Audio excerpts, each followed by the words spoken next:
We are previewing Week 11 in the NFL here at SBR Forum Videos. I'm Peter Loshak. We're talking right now with returning guest Brandon Shively from EliteSportsPlays.com. Brandon Shively, thanks for being back with us this week. It's good to be back, Peter. Talk some more football with you. Absolutely. All right, so how are things going at EliteSportsPlays.com? Pretty successful in the recent weeks? Yeah, we're doing pretty good, Peter. I'm off a 2-0 sweep in the NFL last week. NFL premiums are hitting at 74% the last 30 days, so I'm going to have another solid card in the NFL. And you know I love the NFL, Peter, but this Saturday college football is shaping up to be my strongest releases of the year. So what I'm going to do, I'm going to have an all-weekend, all-access package. You can go to EliteSportsPlays.com, click on me, Brandon Shively.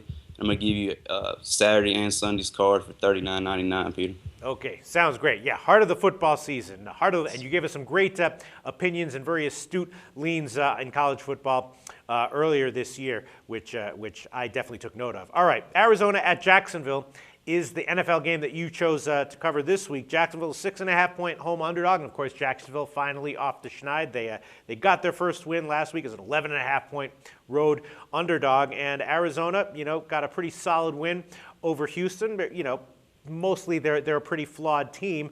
Should they really be a 6.5-point road favorite over anyone? If Jacksonville's turned a corner, then they probably have some value here. I'm thinking that maybe the total at 41 is looming a little bit too low. So I guess right now I would lean towards the over. But what are you liking here, Brandon?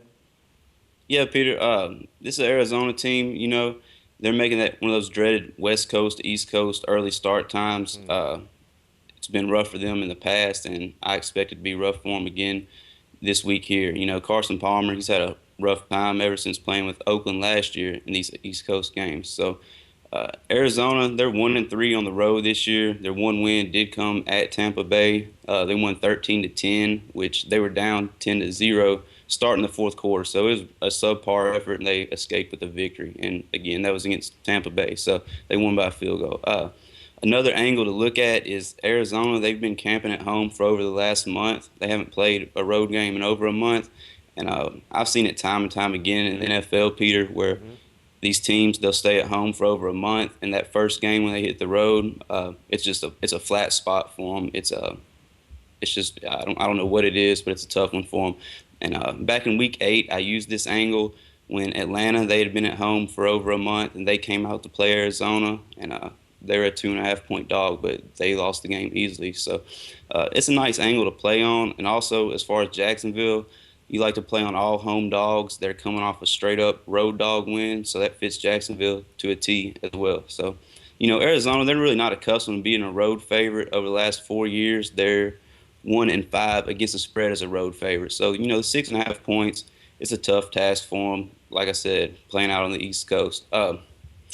As far as receivers go, Michael Floyd for Arizona, he's listed as day-to-day. He's expected to play, but he's been a big part in their offense, as he's taken some pressure off Larry Fitzgerald. So if he's not 100%, that should help Jacksonville focus more on Larry Fitzgerald. And then another key note is Jacksonville, they signed wide receiver Kerry Taylor off the Arizona practice squad. So he can be used as another receiver, but more importantly, he can be used for information about Arizona's offense, and I'm going to factor this into my decision as well, Peter. So, Jacksonville catching 6.5 at home, I'm confident that they will cover. Carson Palmer on the year, he has 15 interceptions and 12 touchdowns. So he's thrown more picks and more touchdowns. He clearly should not be giving points up on the road, and his quarterback rating is comparable to Chad Henne's, Peter.